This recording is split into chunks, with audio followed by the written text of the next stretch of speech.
Hello सांग मैंने मुझे आपको वेलकम कर मो चैनल को आज मु गोटे बढ़िया रेसिपी नहीं आसी जोड़ा ओडिया घर आम कखारु फुल एटा कौन हम देखो आगू कौन कर मुझे नहीं आलू टमाटर आउ पियाज आउ कखारु फुल आपड़ टे बेसी अमाउंट रो कखारु फुल ने तरकारी कला बेले सेटा पूरा नरम होगी कम हो तो आमको बहुत नबाक पड़ो ता पूर्व आम सफा कर नवा कखारु फुल को प्रथम आम कखारु फुल भितर थी जो हलदिया डेम्फ भाई देखा ताकू आम काढ़ी नवा चारिपटे जो गोटे गोटे सिंह तार बाहर ताकू भी आम काढ़ी नवा आम ता फुल भुंडीटा को अलग कर नवा आ भुंडी को रखीदबा देखो एमती पूरा अलग कर रखिदे आपण चाहिए भी भुंडी को आलू सहित भाजिकी भी खाई पारे देखो मुझे आउ गोटे भी छड़े आपको देखी ता सिंह जाक आम पूरा गोटी गोटी की छड़े नवा तापरे ता सेम प्रोसेस एमती भुंडी को भी अलग करदे ता भीतर जो हलदिया केसरटा थी ताकू भी आम बाहर करदे देखु आम जदि कखारु गोटा भजा भी करवा तो सेम प्रोसेस या ही करवा आम भुंडी को अलग करदे देन ये फुल गुड़ा को भी आम बरा कर खाइबा देखो यहाँ मुझे फोपाड़ी नौ आपको आम तरकारी पकईबानी गोटे तरकारी करने को जाऊँ तो आम तरकारी पकईबानी देखो सब करते सारा फुल गुड़ा को मुझ सफा करनेली एवं आम धोई नवा तापर आम तरकारीटा स्टार्ट करवा देखु आम जो नहीं आलू आउ टमाटर ताको देखो लंबा लंबा पूरा भजा टाइप काटी नहीं ये भुंडी गुड़ाक भी सब मुझे एकाठी रखी किसी भी मिक्स करनी सब अलग अलग रखी कहीं आमको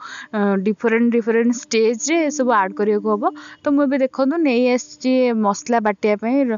कंचा लंका रसुण पियाज जीरा टिकी गोटे चामच हम सोरिष सब मुझे देन आम नेक्स्ट प्रोसेस स्टार्ट कर सोरिष तेल नहीं पूरा कड़े को गरम करके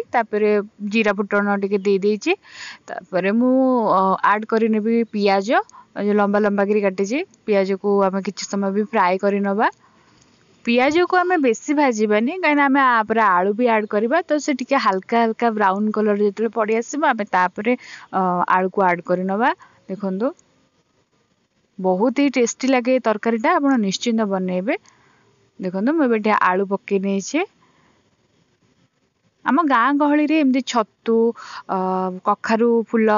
कखारु साग है एमती बिल साग भी है ये सब मिले और बहुत भल भी लगे खाइक और देहपाई भी बहुत भल होता है सहर में ये सब बिक्री हो 5 टंका 10 टंका बिड़ा करके बिक्री होम गाँव में पूरा पूरा इजिली अवेलेबल मागणार भी देखो मैं स्टेज रे भी पकई दूची भुंडी गुड़ा जो रखी कहीं सी भी टे सीझीज मुझे नहीं हलदी गोटे चामच नहीं गली तर स्वाद अनुसार आप लुण नहीं दिए आपड़ जी लुण खाती से ने ये कंचा लंका गोटे बाटी थी आ सुखिला लंका भी देना तो मुझे खाली गोटे गुंड लंका गुंड टी देदेली मुझे पूरा पुणी मिक्स कर नौचे आम घरे एत लंका कहीं खाती तो मुझे खाली नॉर्मल टिके बाटी देले काले राग हो गोटे कंचा लंकाटे पकईदेली सुखला लंका नाला तो आडजस्ट तो करार अच्छे तो से कंचा लंका गोटे बासी बाकी टिके लंका गुंड टिके पकईले टिके टेस्ट लगे मत तरकारी तो मुझे देखो घोड़े नौची से लंका कम पकई तो 5-10 मिनिट छाड़ला पुणी खेल नवा देखा सीझी कि नाई कि कौन है तार अवस्था नहले जना पड़बनी एटा आमर गैस भी नाई ना एटा चुली तले पोड़ीज आड़े गपुथी गला आप सागे कौन मुझे खेल नहीं मुझे जो टमाटो पूरा लंबा लंबा कर काटी ताकू भी पकई नौ पकई नहीं किसी समय घंटा घंटी कलापर मुझे कखारु फुल को आड करनेली कखारु फुल को भल भाव धोई नहीं आप भावेनि से क्लिपटा देखनी कहीं धुआटा मुझे धोई नहीं चिपुड़ी पूरा रखीदे देखो तापर मत स्टेज रे टिके तेल कम लगुच मुझे तेल टिके पकई नेबी टिके सुखा सुखा हो जाऊँगी कड़े कहीं मोर अभ्यास टिके तेल कम कर खाइबा मु जमा भी तेल बेसी खाई पारे ना तो मोर अभ्यास है कि घर लोक टिके तेल ही खाया को पसंद करती सेमिति भी ये छतु है कखारु फुल भजा है ये सब जिनस टिके तेल अधिका पड़े ही बहुत ही बढ़िया लगे तो आपण देखो आपण यही स्टाइल करूँ आपको बहुत भल लगे देखो यार भितर मु मसला सोरष मसलाटा जो करी पकई नौचे तो ये मसलाटा को आमको बेसी कषार ही ना अल्प कषा जमी आम पियाज रसुण पेस्ट को जमी कषुचे सेमती कषानी आपको जब सेमती कषा यहाँ पिता लगे तो आम देखिए करवा देखो पूरा बड़े लजिज देखा पूरा बढ़िया देखा देखो ଆପଣ ଏଇ ଷ୍ଟେଜ୍ରେ ବି ଆପଣ ଏଇଟା ପଖାଳ ସହିତକୁ ମଜା ନେଇପାରିବେ। ପଖାଳ ସହିତ ଏଇଥିରକୁ ନେବେ ଖାଇବେ, ବହୁତ ହି ୟମି ଲାଗିବ। ଆପଣଙ୍କୁ ଆଉ କିଛି ଦରକାର ହିଁ ପଡ଼ିବନି, ପୁରା ବଢ଼ିଆ ଟେଷ୍ଟ ଆସିବ। ଆମର